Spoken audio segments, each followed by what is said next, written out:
ಈಗಷ್ಟೇ ಗಮನಿಸ್ತಾ ಇದ್ವಿ ಮಾಜಿ ಮುಖ್ಯಮಂತ್ರಿ BS ಯಡಿಯೂರಪ್ಪ ಅವರು ಕೂಡ ಪ್ರತಿಕ್ರಿಯೆನ ಕೊಡ್ತಾ ಇದ್ರು.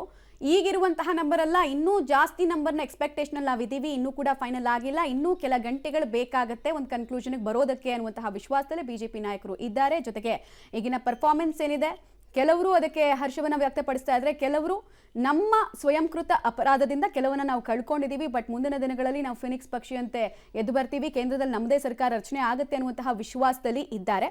ಈಗ ಟ್ಯಾಲಿ ಎಲ್ಲಿಗೆ ಬಂದು ನಿಂತ್ಕೊಳ್ತಾ ಇದೆ ಅನ್ನೋದನ್ನ ಕೂಡ ಕ್ವಿಕ್ ಆಗಿ ಹೇಳೋದಾದ್ರೆ, NDA 298ಕ್ಕೆ ಬಂದು ನಿಲ್ತಾ ಇದೆ. ಇನ್ನೂ ಕೆಲವು ಕಡೆ ಹಲವು ಸುತ್ತಿನ ಮತ ಎಣಿಕೆ ಬಾಕಿ ಇದೆ. ಕೆಲವು ಕಡೆ ಫೋಟೋ ಫಿನಿಶ್ ರಿಸಲ್ಟ್ಸ್ನ ಎಕ್ಸ್ಪೆಕ್ಟೇಷನ್ ಕೂಡ ಇದೆ. ಅಂದ್ರೆ 5,000ದಿಂದ 10,000ದ ಅಂತರ ಒಂದೊಂದು ಸುತ್ತಿನಲ್ಲಿ ಕೂಡ ಕಾಯ್ದುಕೊಳ್ಳಲಾಗ್ತಾ ಇದೆ. ಸೊ ಏನಾಗುತ್ತೆ ಅನ್ನೋ ಕುತೂಹಲ, ಮತದಾರ ಯಾರನ್ನ ಬಯಸಿದ್ದಾನೆ ಅನ್ನುವಂತಹ ಕುತೂಹಲ ಕೆಲವು ರಾಜ್ಯಗಳಿಗೆ ಸಂಬಂಧಪಟ್ಟಂತೆ ಇದ್ದೇ ಇದೆ. ಇನ್ನೊಂದು ಕಡೆಗೆ ಇಂಡಿಯಾ ಒಕ್ಕೂಟದ ಟ್ಯಾಲಿ ಎಲ್ಲಿಗೆ ಬಂದು ನಿಂತ್ಕೊಳ್ತಾ ಇದೆ ಅನ್ನೋದನ್ನ ನೋಡೋದಾದ್ರೆ 227 ನಂಬರ್ ತೋರಿಸ್ತಾ ಇದೆ. ಕಳೆದ ಸಲ ಎಲೆಕ್ಷನ್ಗೆ ಕಂಪೇರ್ ಮಾಡಿದ್ರೆ ಕಾಂಗ್ರೆಸ್ ಗೈನಿಂಗ್ ಅಲ್ಲಿದೆ. ಅಂದ್ರೆ 97 ಸ್ಥಾನಗಳಲ್ಲಿ ಕೆಲವು ಕಡೆ ಗೆದ್ದಿದ್ರೆ ಕೆಲವು ಕಡೆ ಮುನ್ನಡೆಯನ್ನ ಕಾಯ್ದುಕೊಂಡಿದೆ. ಲಾಸ್ಟ್ ಟೈಮ್ ಬರೀ 52 ಸೀಟ್ಸ್ ಅನ್ನ ಮಾತ್ರ ಪಡ್ಕೊಂಡಿತ್ತು. ಇನ್ನೊಂದು ಕಡೆಗೆ ಪೀಠಾಪುರಂ ಕ್ಷೇತ್ರಕ್ಕೆ ಸಂಬಂಧಪಟ್ಟಂತಹ ಡೀಟೇಲ್ಸ್ ಕೊಡ್ತಾ ಇದೀವಿ. ಆಂಧ್ರದಲ್ಲಿ ಪವನ್ ಕಲ್ಯಾಣ್ ಗೆದ್ದು ಬೀಗಿದ್ದಾರೆ. ಪೀಠಾಪುರಂ ಕ್ಷೇತ್ರದಲ್ಲಿ ಪವನ್ ಕಲ್ಯಾಣ್ ಜನಸೇನಾ ಪಕ್ಷದ ನಮ್ಮ ಬೆಂಗಳೂರು ಗ್ರಾಮಾಂತರ ಇರ್ಬೋದು, ಮಂಡ್ಯ ಜಿಲ್ಲೆಯ ಫಲಿತಾಂಶ ಇರ್ಬೋದು, ನಾವೆಲ್ಲ ನಿರೀಕ್ಷೆ ಇಟ್ಟಂಥದ್ದೇ.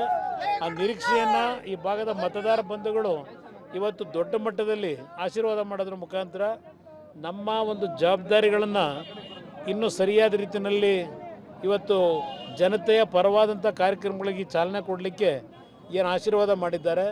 ಈ ಭಾಗದ ಸಮಸ್ಯೆಗಳಿಗೆ ಪರಿಹಾರ ತರಲಿಕ್ಕೆ ಪ್ರಾಮಾಣಿಕವಾದ ಪ್ರಯತ್ನ ಪಡ್ತೀವಿ. ಸರ್, ತಮ್ಮ ಗೆಲುವಾಗಲಿ ಮತ್ತು ಬೆಂಗಳೂರು ಗ್ರಾಮಾಂತರದಲ್ಲಿ ಡಾಕ್ಟರ್ ಗೆಲುವಾಗಲಿ ಯಾರು ಇಷ್ಟು ದೊಡ್ಡ ಮಟ್ಟಿಗೆ ಗೆಲುವನ್ನು ಸಾಧಿಸ್ತಾರೆ ಅಂತೇಳಿ ಪ್ರಿಡಿಕ್ಷನ್ ಮಾಡಿರಲಿಲ್ಲ. ಹೇಗೆ ಅನಿಸ್ತದೆ? ನನಗೆ ಇದರ ಬಗ್ಗೆ ನಿರೀಕ್ಷೆ ಇತ್ತು. ಡಾಕ್ಟರ್ ಮಂಜುನಾಥ್ ಅವರನ್ನು ಈ ಕ್ಷೇತ್ರದ ಅಭ್ಯರ್ಥಿ ಮಾಡಿದಾಗ ಅದು ಕೇಂದ್ರದ ಗೃಹ ಸಚಿವರ ಒಂದು ಸಲಹೆ ಮೇರೆಗೆ ನಾನೇನು ತೆಗೆದುಕೊಂಡಂಥ ನಿರ್ಧಾರ ಏನಿದೆ ಅದರ ಬಗ್ಗೆ ಭಾಳ ಸಣ್ಣದಾಗಿ ಮಾತನಾಡಿದ್ರು. ಡಾಕ್ಟರ್ ಮಂಜುನಾಥ್ ಅವ್ರನ್ನ ಅರಕೆ ಕುರಿ ಮಾಡ್ತಾ ಇದ್ದಾರೆ. JDS ಪಕ್ಷವನ್ನು ಸಂಪೂರ್ಣ ನಾಶ ಮಾಡ್ಕೊಂಡಿದ್ದಾರೆ. JDS ಕಾರ್ಯಕರ್ತರು ನಮ್ಮ ಜೊತೆಗೆ ಬಂದುಬಿಡಿ, ಮನೆಗಳಿಗೆ ನಮ್ಮ ಮನೆಗೆ ಬಂದುಬಿಡಿ ಅಂತ ಏನು ಕರೀತಾ ಇದ್ರು. ಇವತ್ತು ಅವರೆಲ್ಲರಿಗೆ ಜನತೆ ಇವತ್ತು ಉತ್ತರ ಕೊಟ್ಟಿದ್ದಾರೆ.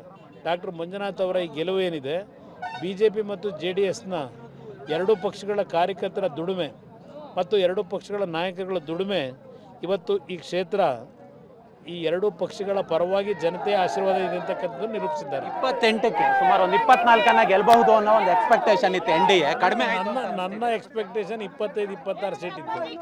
ಆದರೆ ಕೆಲವು ಸಮಸ್ಯೆಗಳು ಇವತ್ತು ಈ ರೀತಿಯ ಒಂದು ವಾತಾವರಣ ನಿರ್ಮಾಣ ಆಗಿದೆ. ಬಟ್ ಮುಂದಿನ ದಿನಗಳಲ್ಲಿ ಇನ್ನೂ ಉತ್ತಮವಾದ ರೀತಿಯಲ್ಲಿ ಜನತೆಯ ಒಂದು ವಿಶ್ವಾಸ ಗಳಿಸಿ ಮುಂದಿನ ದಿನಗಳಲ್ಲಿ ಪಕ್ಷವನ್ನು ಬೆಳೆಸ್ತಕ್ಕಂಥದ್ದು ಪ್ರಯತ್ನ ಪಡ್ತೀವಿ. ಮಂಡ್ಯ ಜನರಿಗೆ ಒಂದು ಆಸೆ ಇತ್ತು ಸರ್, ಕುಮಾರಸ್ವಾಮಿ ಕೇಂದ್ರ ಸಚಿವರಾಗ್ತಾರೆ ಅಂತೇಳಿ. ನೋಡೋಣ ಅದು ಏನಾಗುತ್ತೆ. ಯಾಕೆಂದ್ರೆ ನನಗೆ ಜನತೆಯ ಸಮಸ್ಯೆಗಳಿಗೆ ಪರಿಹಾರ ದೊರಕಬೇಕು. ಅದಕ್ಕೆ ನನ್ನ ಮುಂದಿನ ಜೀವನ ಮುಡಿಪಿಡ್ತೇನೆ. Thank you sir. ಮಾಜಿ ಮುಖ್ಯಮಂತ್ರಿ ಕುಮಾರಸ್ವಾಮಿ ಅವರ ಮಾತು. ಕ್ಯಾಮ್ರಾ ಪರ್ಸನ್ ಶಶಿ ಜೊತೆ ನರಸಿಂಹಮೂರ್ತಿ, ಪಬ್ಲಿಕ್ ಟಿವಿ.